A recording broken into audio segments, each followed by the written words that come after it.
Funding for This Is Nashville comes from you, our listeners, and Music City Prep Clinic, Nashville-based provider for PrEP and offering comprehensive sexual health services in an environment designed to be safe, professional, and shame-free. Learn more at musiccityprep.org. Congress just voted to rescind funding for public broadcasting. That will result in a $400,000 shortfall in WPLN's budget this year. Every day, we here at This Is Nashville bring you the voices and stories of Middle Tennessee. We share the stories that matter to you. We amplify the voices of your community, and we need your support to keep doing all of that and more. Give now at WPLN.org. I'm Blake Farmer, and this is Nashville. For 3 decades or so, summertime in Nashville meant a visit to the one-of-a-kind theme park set to music, Opryland. It's a place we love to miss and one whose story continues to reveal itself nearly 30 years after its closure. This hour, we're going to meet some of the people who made Opryland a singular attraction and chronicle the legacy of a theme park that set the aesthetic for Nashville's booming tourism industry. And we're going to start today's show by hopping aboard Beatrice. It was a locomotive, custom-made for the park, I believe, that ran along the Dixie line that encircled the rides and the stages. Yeah, there it is. Bring it in. So up here on the train with me is historian David Ewing. We're on this train. We're circling the park. What are we looking at as we're locomoting here? We're getting a good view of the entire park on ground level. You get to see Doo-Wah City. You get to see the Grizzly River Rampage. Get the Wabash Cannonball. Oh, yeah. The skyline, everything that, kind of made Opryland fun. New Orleans area with some singing and some good food. I see it. I smell it, too. All right, we've also got filmmaker Brandon Vestal aboard this virtual train. What's going on in this park that we might not be seeing or hearing, but behind the scenes? Who's working?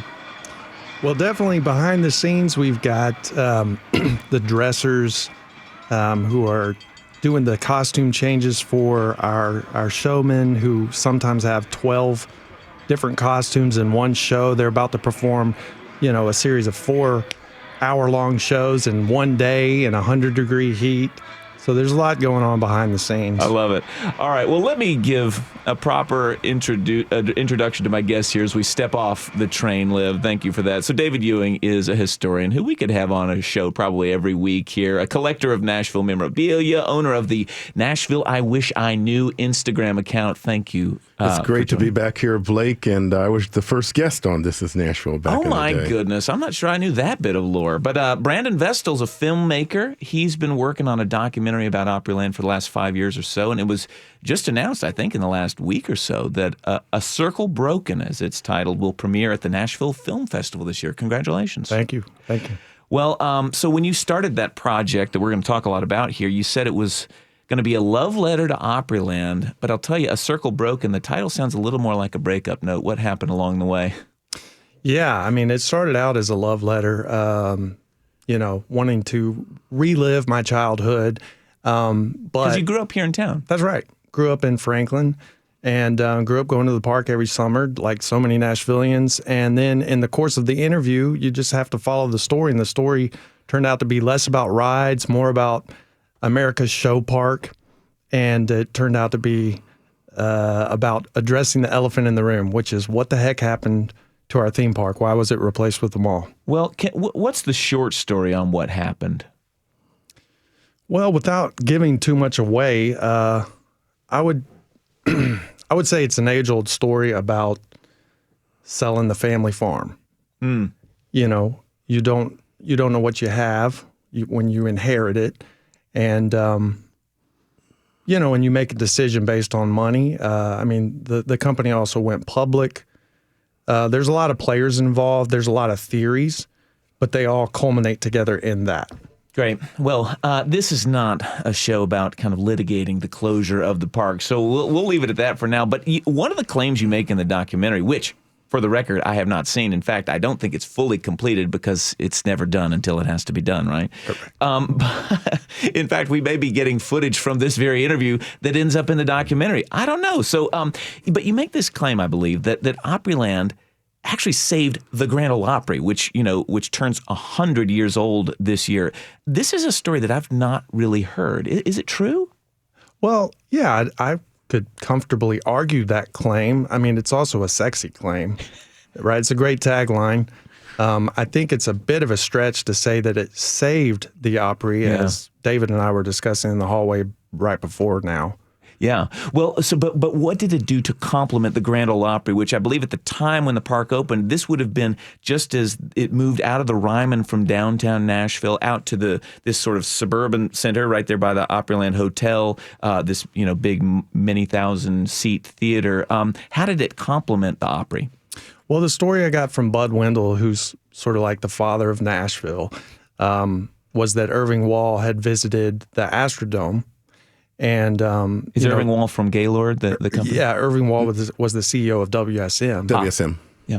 And he visited Astroworld Astrodome, which had a theme park, Astroworld. I see. And so it was the idea that, Disney has its castle. Mm-hmm. The Grand Ole Opry is a castle of a larger property. Wow. Well, David Ewing, Opryland was all about nostalgia. And now, it's interesting because remembering Opryland seems to be its own bit of nostalgia. You came with a hat here. Brandon handed me a mug that's got the famous map graphic of Opryland.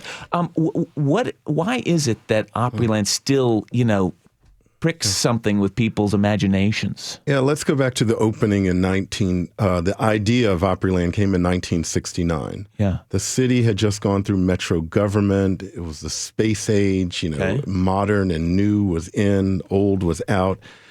And the Grand Ole Opry had a very good year in 1969. Is that right? The three new members of the Grand Ole Opry were George Jones, Tammy Wynette, and this girl from East Tennessee named Dolly Parton. Oh, my goodness. I hadn't thought about that coinciding with this time you're planning the park. And so the idea of a theme park was really based on National Life and WSM wanting a new home for the Opry, getting out of the old unair-conditioned Ryman in downtown Nashville, which was becoming kind of a mess. And a bit of that history, the National Life piece, WSM was created essentially to market National Life insurance. Insurance, yes. Okay. The radio station came first and then the Grand Ole Opry. So National Life was looking for many, many years to have a brand new home of the Grand Ole Opry. And so when they hired some consultants, the consultants said, hey, have you thought about doing an amusement park? Because these consultants had just helped Walt Disney with Disneyland. I see. And they hadn't really thought of that, but they bought 380 acres of land on Pennington Bend.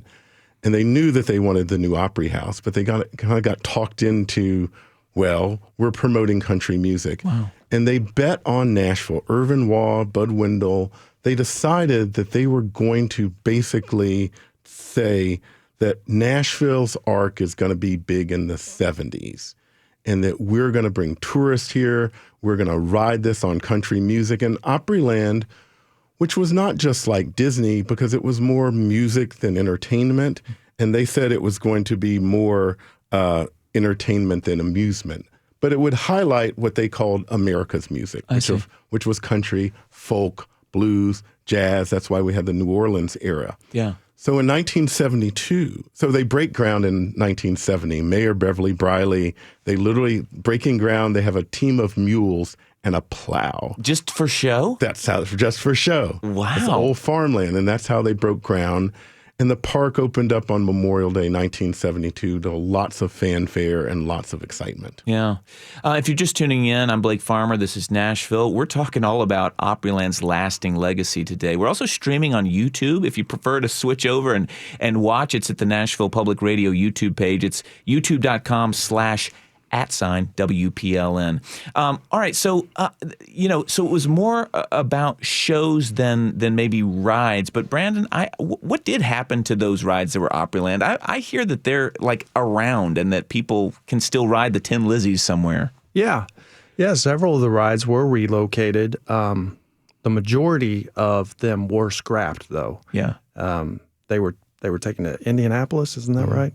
And Six Flags was planning on doing something with them, but they just sat in a field for 5 years. Like a amusement park graveyard. Wow. Waiting for someone to buy them or adopt them, but a lot of it just they just rusted. Well, David, how did the development there of this park proceed after 72? Was it welcomed with open arms and high attendance? It was, and in fact, Bud Wendell said that he predicted kind of it would help bring more people to the Grand Ole Opry too. Yeah. That they were shooting for this million number. But if you gave people fun, and older Nashvillians remember, today we have the Zoo and the Country Music Hall of Fame and the Frisch Center and all these other big attractions. But back then we had the Hermitage and the Parthenon and Fort Nashville and a few other little things. The WSM and the Grand Ole Opry and Opryland brought a majority of the tourists into Nashville. Yeah. And so when the park opened, Nashvillians showed up, people from all over the country showed up because we are a driving distance to half of the country's population. So bus tours, church groups, all sorts of tourists. This created the modern tourist industry in Nashville. And yet kind of missed the boom times, really, of the last few decades. And we'll get to that in a moment. But Brandon, so it wasn't the rides that made the park this singular attraction. It really was all the shows, and I guess that's kind of what you found through your reporting for your documentary. And I'll say, like, as a kid, I don't remember ever wanting to wait around to go to the shows. I'm like, let's go get in line for the Screaming Delta Demon. Same as you, I'm guessing. But what did you learn about live entertainment that maybe you didn't appreciate as a 12-year-old? Well, they had the management at the time had good relations with Disney. And I thought it was really interesting that, Disney would send their people up to Opryland to see what they were doing. And the consensus was, well, we're not going to be able to recreate what you guys are doing here in Nashville because of the talent pool. One really interesting thing they did was a national tour to find talent. And Bob Whitaker described it as American Idol before American Idol. Yeah, and we have Bob Whitaker on the show coming up, and we'll hear directly from him. But yeah, it sounds like they really pulled talent from all over the country, which is kind of amazing considering this was kind of a startup. Yeah, and that talent went on to Broadway, Hollywood. There's a lot of, Kristen Chenoweth got her start at Opryland. Is that right? Mm-hmm.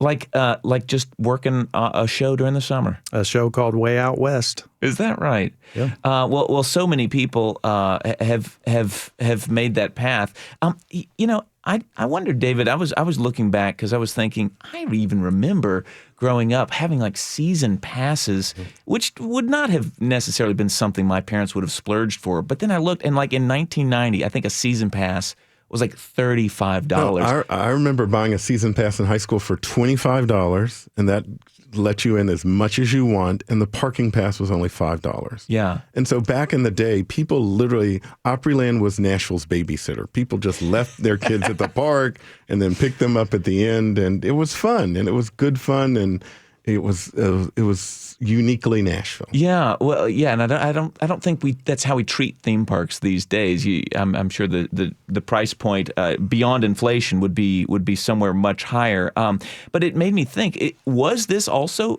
kind of a park for locals more than a lot of theme parks are? It was definitely a park for locals, for people working. So many people's first jobs were in Opryland. But a lot of my friends, back then, Nashville was different in the 70s and 80s. We didn't have a lot of stuff to do, and Opryland was our entertainment. Yeah. Well, you talk about 1 million people a year visiting Opryland. They did hit that and surpass it by quite a bit, I think, at some point, right? So, it was really our big tourist attraction, but it missed, the big tourism boom of the last, decade, 2 decades.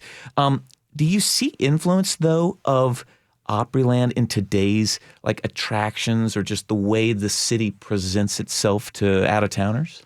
I think Opryland taught us that we could be a world-class tourism city.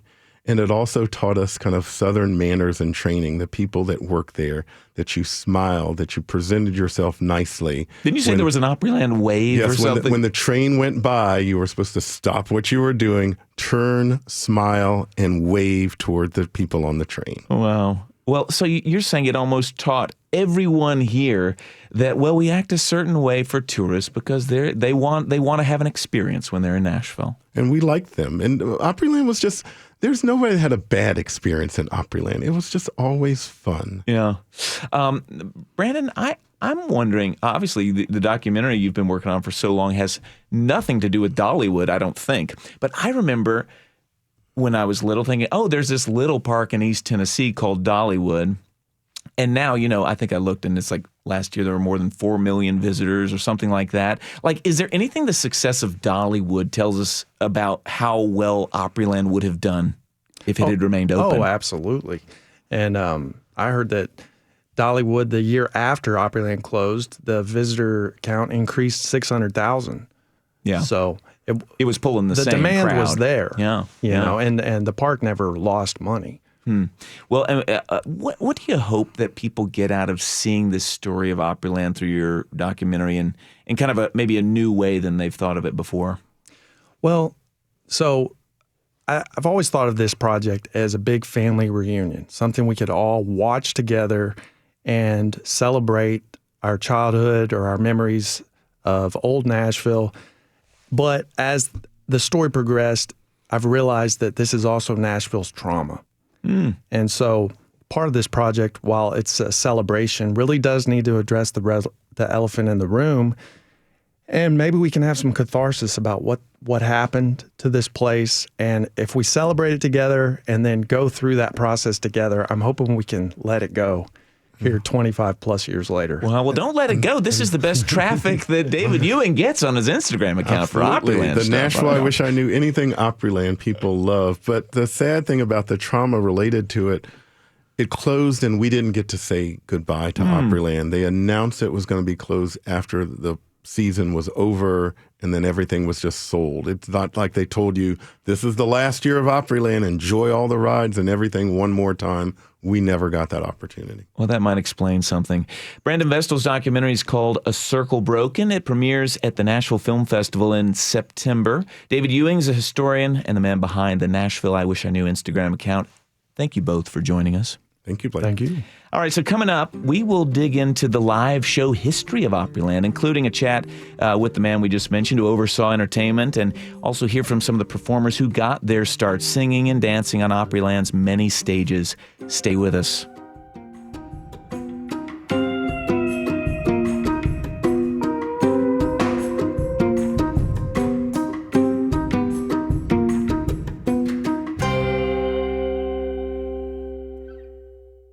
Funding for This Is Nashville comes from you, our listeners, and Music City Prep Clinic, Nashville-based provider for PrEP and offering comprehensive sexual health services in an environment designed to be safe, professional, and shame-free.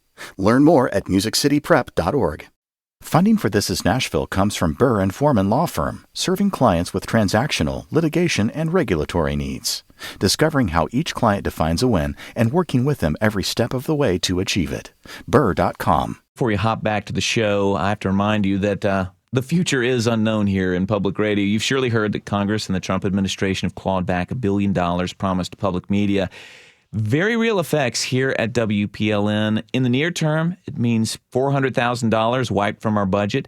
There is more uncertainty than that ahead. But the one thing we do know is that we can count on our community here in Middle Tennessee. So we're asking you to carry more of the load. We're halfway through an emergency fund drive that ends at the end of the day tomorrow. We've already raised $192,000. Thank you so much. That's hundreds of folks donating for the first time, hundreds of folks stepping up their monthly contributions, and it's that kind of support that's going to carry us far into the future, but you need to act. Please do what you can and support our work like This Is Nashville by giving at WPLN.org or calling 615-760-2010. It means a lot, especially right now. But we're feeling the love, so thank you. I'm Blake Farmer, and this is Nashville.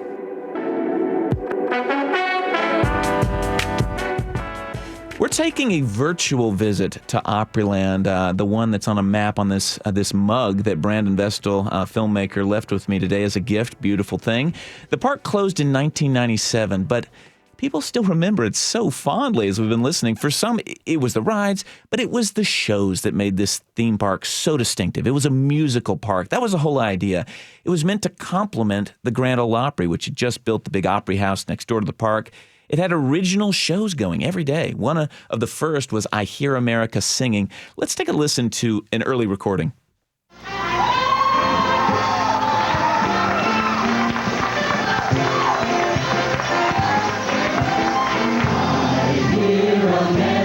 Singing the songs that for years have been bringing us closer together. We hear them wherever we go. That was a clip from, like many clips of family footage from that's been posted on YouTube. So our next guests lived and breathed this show and many others. Bob Whitaker was the general manager of Opryland. Among many other titles along the way, his career spanned both the opening and the closing of the park. Bob Whitaker, thank you for joining us. I'm glad to be here. Thank you, Blake. Yeah. And Jennifer Roberts, who spent many seasons on the stages of Opryland, 7, I believe, one of hundreds who started a career in show business by learning the ropes at Opryland. Welcome to This Is Nashville. Thank you, Blake. Well, Bob, I've learned that Opryland shows really were special, even among other theme parks, including like the Disney parks, because it was all live, even the orchestration. Nothing was canned. Why was that important? We just felt like that the history of Nashville and the Grand Ole Opry, we needed to present everything in its purest form. And the purest form is having live musicians sitting there with their instruments and having live singers on stage singing with their beautiful voices and not amplifying it in any way other than just enough to get it out into our audience. And live music, live entertainment was the theme for our park. Well, that's kind of a personnel issue, though. I mean, how do you find so many people to be part of these shows? Well, Brandon just mentioned that I had said that we had the original American Idol. Right. We wanted to find the very best talent that we could find to come in and present our material to our wonderful audience. So we would do an annual audition tour of anywhere from 32 to 36 cities, going from New York to Los Angeles and from Minnesota down to Florida. And we found the great talent all over this country. Well, some of that talent, I guess, is Jennifer Roberts sitting here. How did you get cast? Well, I love to tell the story that when I was 17-ish, we lived in Detroit and we had relatives in West Kentucky and Southern Illinois. So on one of our trips home, my dad really wanted us to experience the live music park. So we went to Opryland, and I remember standing in the line at the American Music Theater for an hour in the heat, looking forward to going into the air conditioning. And I remember they were bench seats, went in there, the curtain went up, the most amazing orchestra I heard right away. And then these amazing vocals, the amazing solos, and that brilliant choreography. And I knew at 17 that I wanted to work there. So fast forward, I moved to a school called Wayne State University. I had already been doing some summer stock, and I intensified my dance training, and I always had classical voice going on through that. And then I did a lot of stage productions. And one day I saw the audition brochure for Opryland on the wall at my school, and I said, I've got to go. So I raced my car from Wayne State over to, I think it was maybe Detroit Mercy, another college, and I ran in. And I think John Haywood said, we're closed for the day. It was like 3:02. And they said, oh, please, please, please let me sing. I've always wanted to work at Opryland. So they let me sing. I don't remember what I sang, but I believe that Lloyd Wells, the park musical director, had me sight read. And then I knew that Gene was going to have us dance. So I got to dance. And I remember, whatever you do, sell it, sell it, sell it, have joy. So I got the call that I was hired, and I was so thrilled. And I was put in that very show that I always wanted to be in, I Hear America Singing. So It was a thrill to go from the desire and hope to be in that show, to actually be cast in that show my very first year. Wow. Well, you put me in touch with Michael Denby Cain, who spent several years at Opryland until, he was telling me that I think at some point the Whitakers said, sorry, you're not going to be at Opryland anymore because it's time for you to go to New York City. But let's hear this clip from Michael Denby Cain. I soaked up show business at Opryland. We did television shows. Obviously, we did live performances. We did industrials. We did everything that you need to know to be a performer in show business. And so in every way, it taught me how to conduct myself on a television set.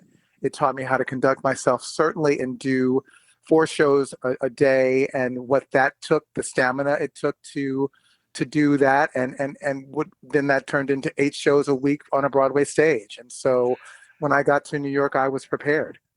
Yeah, and Michael Denby Cain, Bob Whitaker, he has some very kind words, as you probably know, for you and your wife Jean, who was the choreographer way back. But Michael Denby Cain now has a dance competition, an educational organization. But Bob Whitaker, did you see these shows as the kind of training ground they ultimately became for folks like him? Well, absolutely. You can't keep the kind of talent that we put under contract in a cage.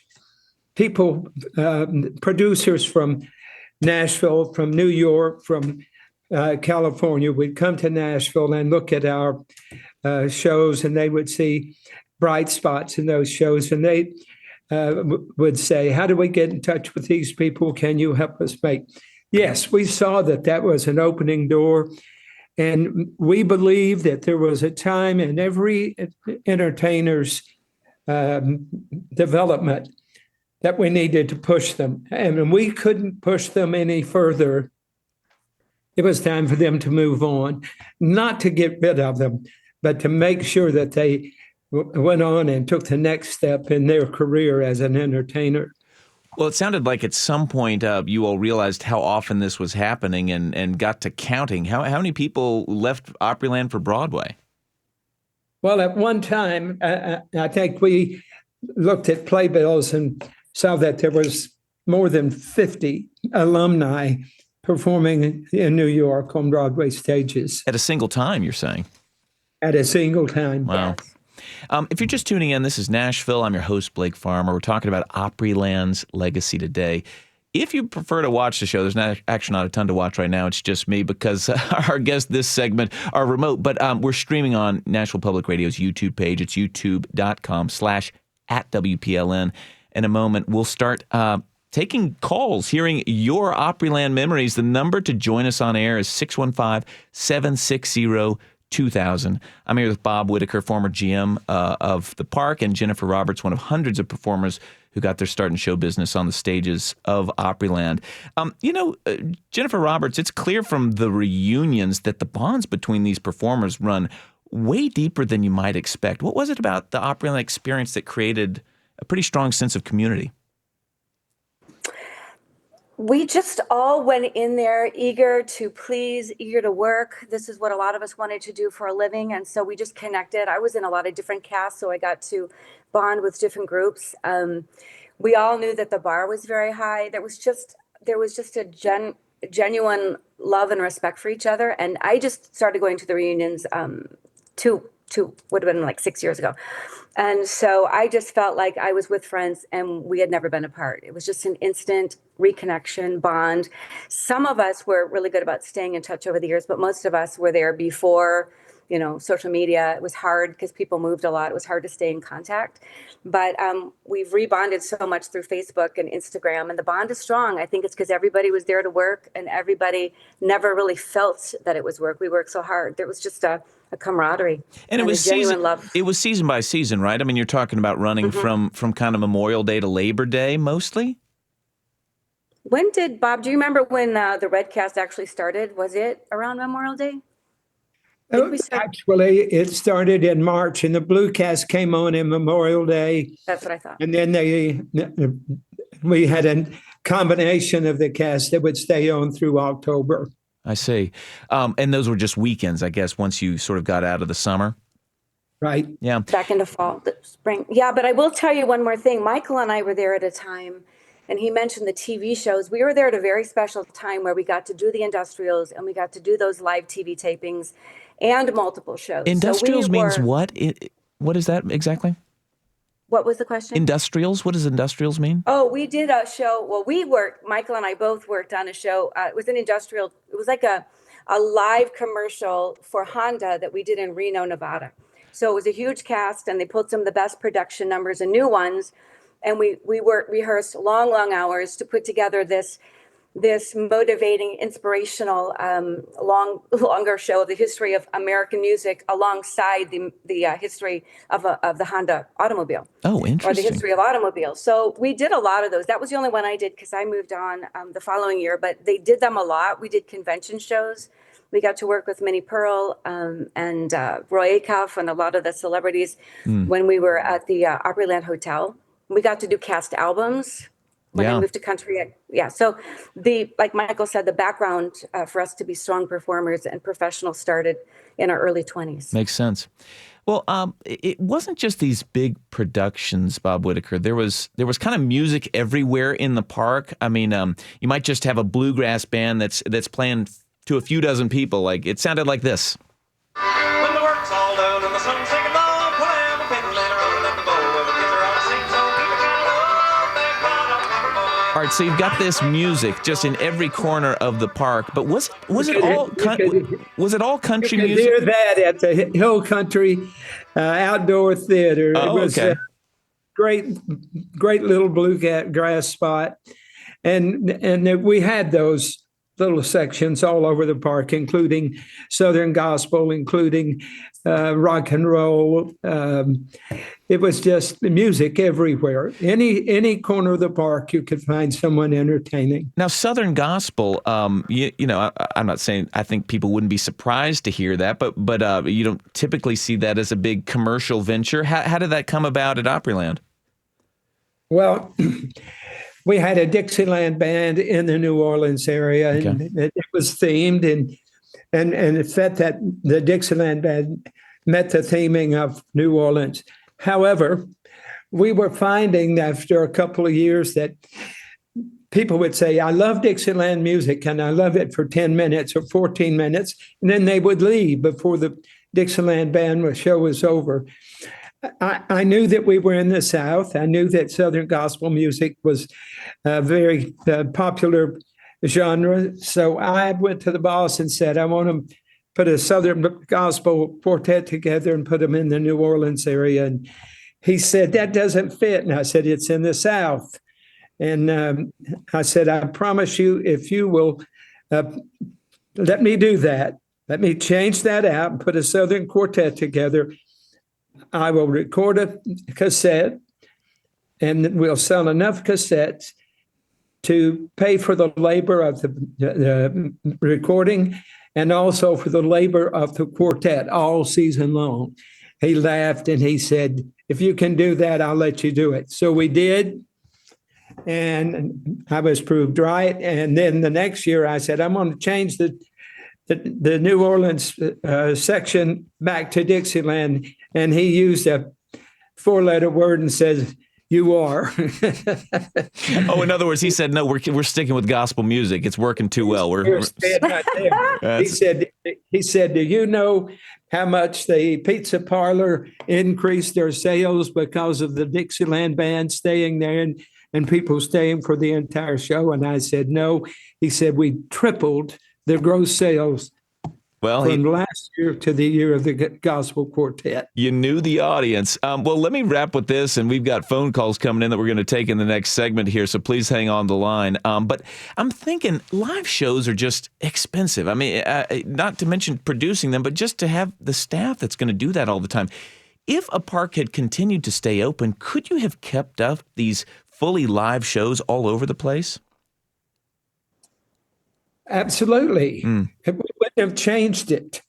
Well, I shouldn't say that because I wasn't running the entire company, but I can tell you from the producer standpoint, live shows made us different from Disney, made us different from Six Flags Over Everywhere, from Kings Island, and all the other outdoor parks that was doing music. And it set us apart. It said, this is the show park in the world. And I believe we would have maintained it. And I think that the park would have continued to be successful right now. And that's another story. It's another story indeed. So much emotion and nostalgia tied up in it all. Bob Whitaker, Jennifer Roberts, both appear in a new documentary about Opryland called A Circle Broken, premiering at the Nashville Film Festival in September. Thank you for joining us on This is Nashville. Thank you, Blake. Thank you, Blake. You're welcome. Oh, well, you're welcome. Thank you. All right, so now it's your turn to talk. What are your favorite Opryland memories? Share with us on the air by calling 615-760-2000. Up next, we also got some characters who cut their teeth at Opryland. We'll hear their stories and yours. Stay with us through the break. This is Nashville.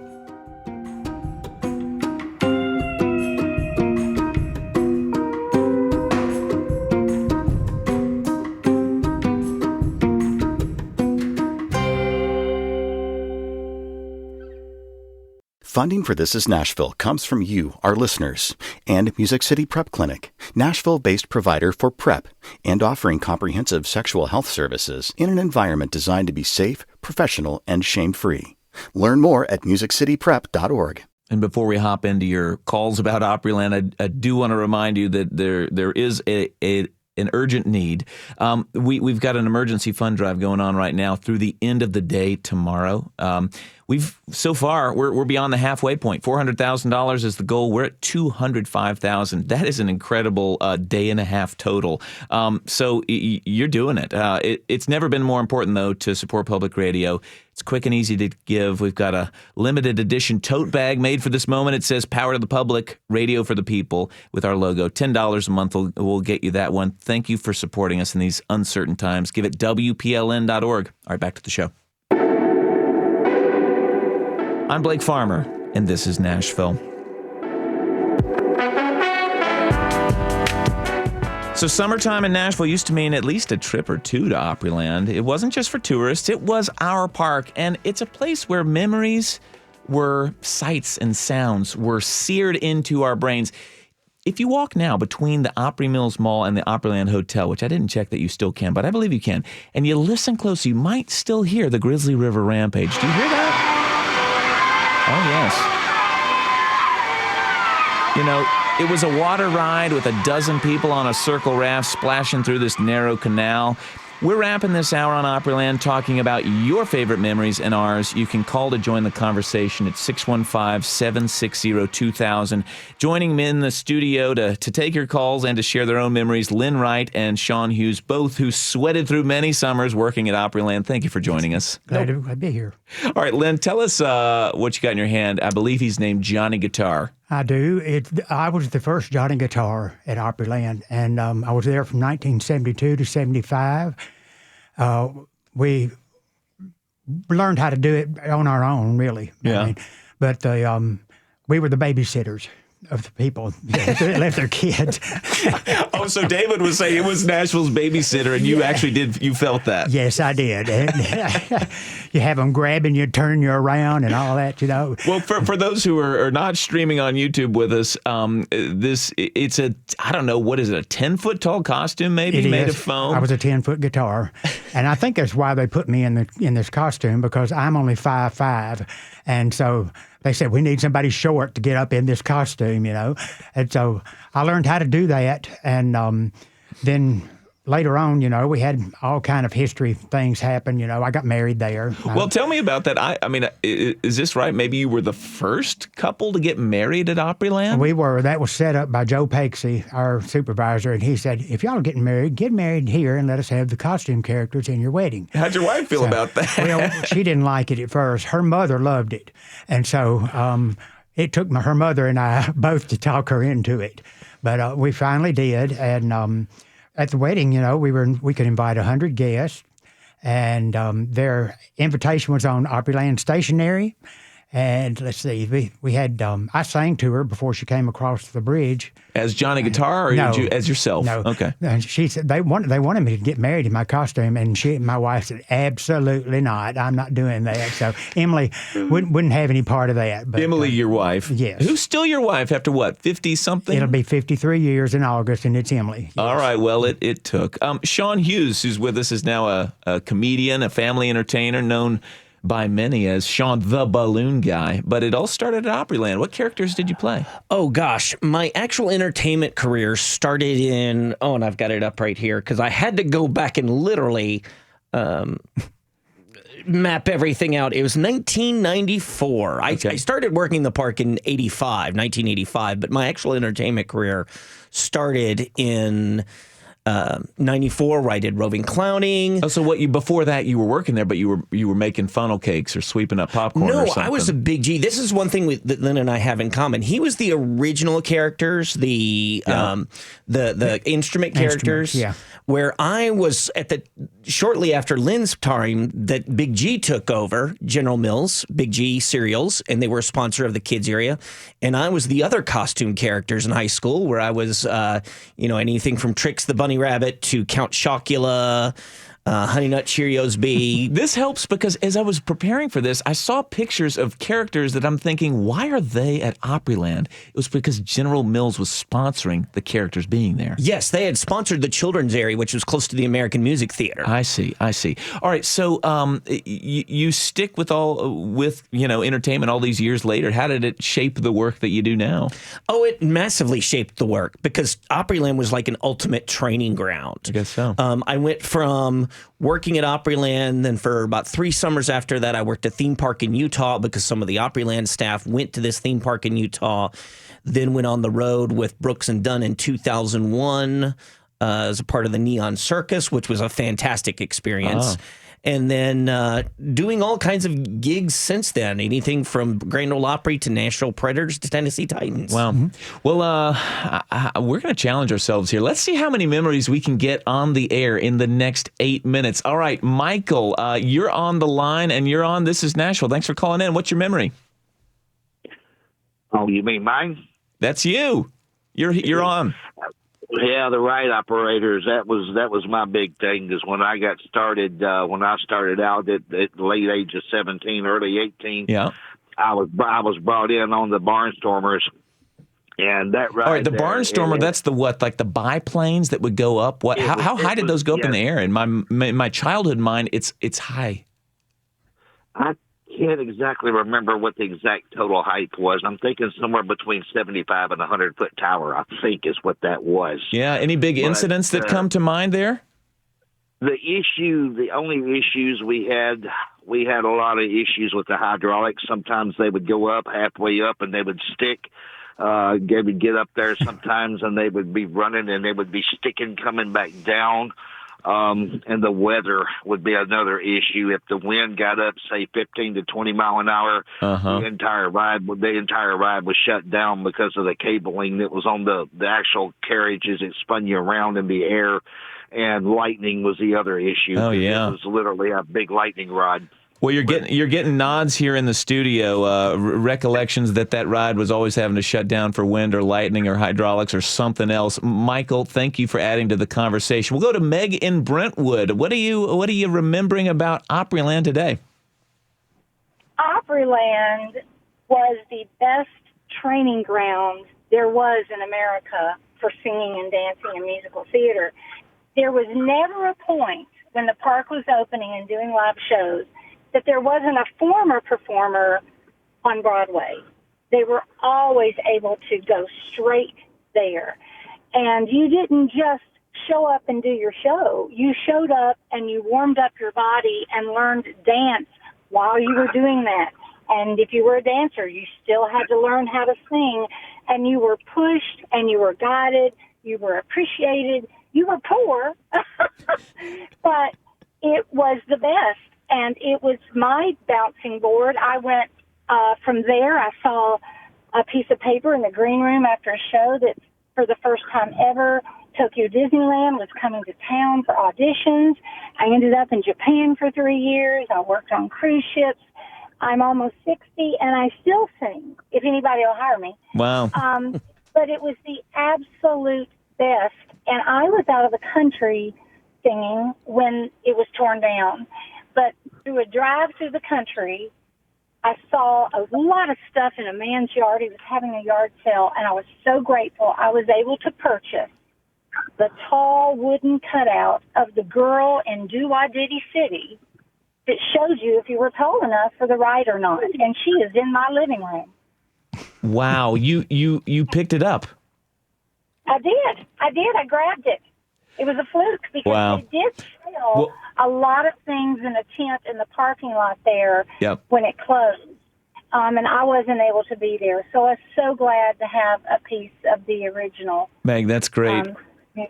Lynn, you're nodding along here with talking about the caliber of performers who were there at the shows. Do you have memories that those shows were kind of better than you might expect in a theme park? Yeah, we love to go see I Hear America Singing. Yeah, and they would update that show, right? It's not like it wasn't the same show from day one. Yeah, and it was such a good history of music, like from the 20s to the 70s, 90s, whatever. And there were songs that went around everything happening in history.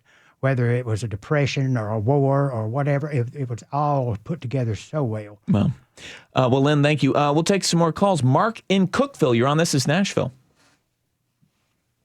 I actually got my start in 1985 at Opryland, and I auditioned in Birmingham, Alabama. Bob Whitaker pulled me aside at that audition and said, "If you get another offer from somebody else, you need to call me." Wow.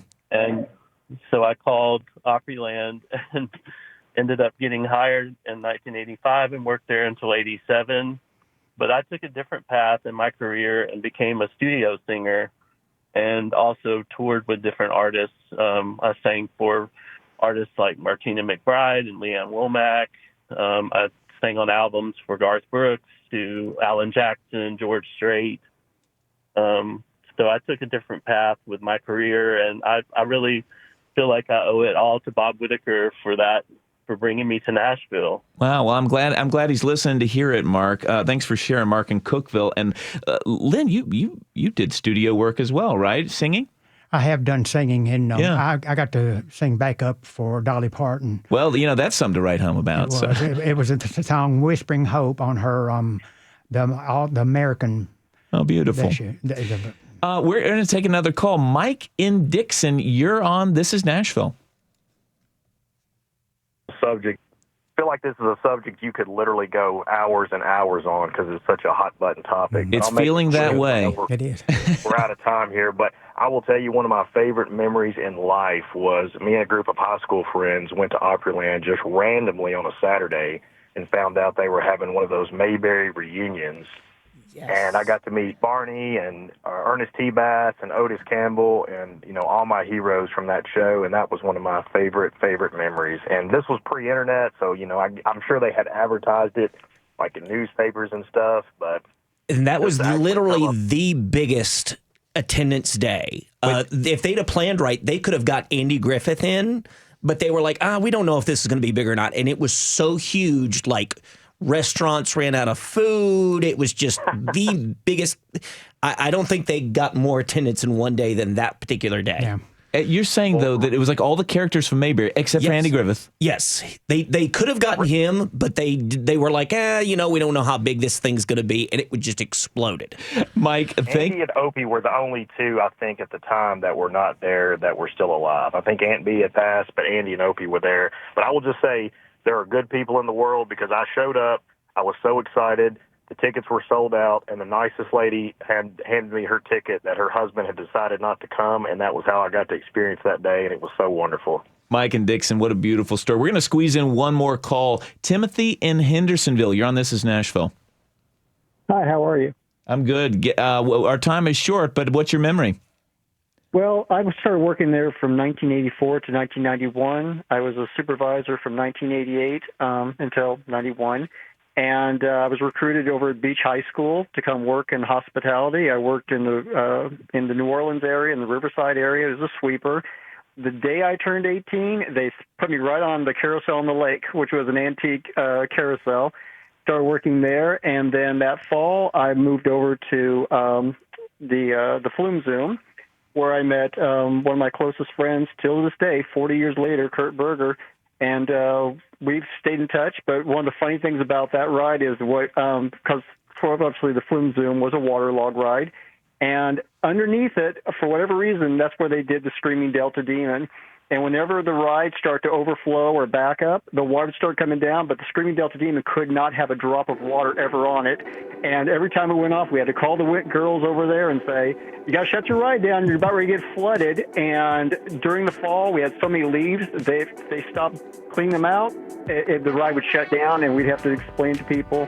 But it was a great time there. And like I said, I run into people all the time that work there, and it's been great. Timothy, great story. It's what we're going to end on. It's all the time we have. Thanks to Lynn Wright, Sean Hughes in the studio. Both were roaming characters and performers at Opryland for many years. And we'll have links on today's show post, including information on the documentary premiering at the Nashville Film Festival. And thanks to filmmaker Brandon Vestal for sharing his work with us this hour. If you want to listen back, search This Is Nashville wherever you get podcasts. You can also just ask a smart speaker to play the latest episode, or you can watch. The stream is archived at Nashville Public Radio's YouTube page. This Is Nashville is a production of Nashville Public Radio. Today's episode was produced by me, directed by Tasha A.F. Limley. Our board operators, Liv Lombardi. Answering the phones, it was Mary Mancini. Masterminds behind that theme music are L'Orange and Namir Blade. The conversation doesn't end. Find us on the socials at This Is Nashville. This is Nashville. I'm Blake Farmer. Go in peace.